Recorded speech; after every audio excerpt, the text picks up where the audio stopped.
So here, I'll access my org chart from the main menu, under Charts.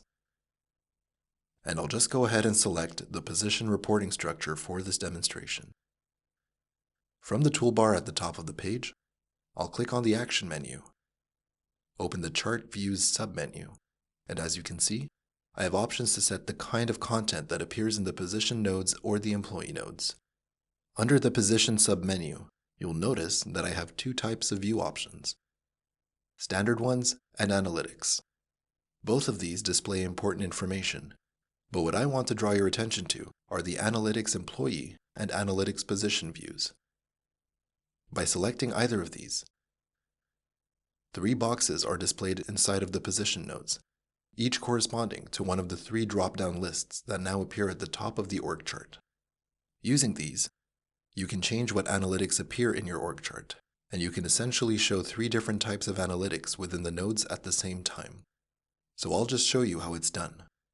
So here, I've already set my chart view to Analytics Employee, and I'll have different options for analytics depending on whether I select this or Analytics Position. So let's say that for the first analytics box, I want to display the span of control.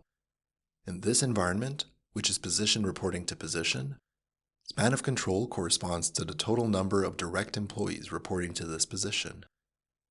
As you can see, as I select span of control, the numbers in the first box in each node changed according to the data in my system. So here, for example, Mark Johnson, the CEO, has a span of control of 9, meaning that he has 9 direct reports. We'll just ignore the colored arrows and symbols next to the numbers for now.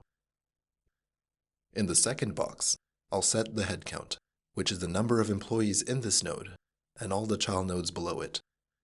And in the last box, I'll set the total salary, and this is the sum of all the salaries of all employees in this node, and their children nodes as well.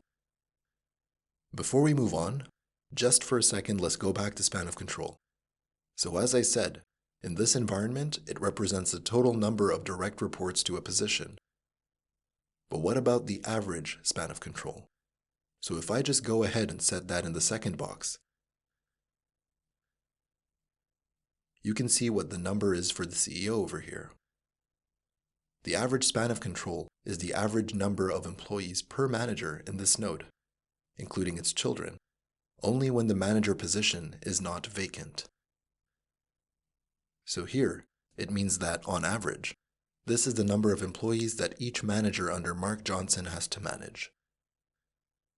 So just to quickly recap, from the Action menu under Chart Views and Position, you can select one of the 2 analytics options, either Employee or Position.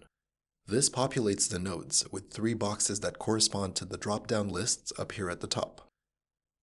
Selecting analytics with these boxes will set them within the nodes of your org chart and give you visibility into the makeup of your organization.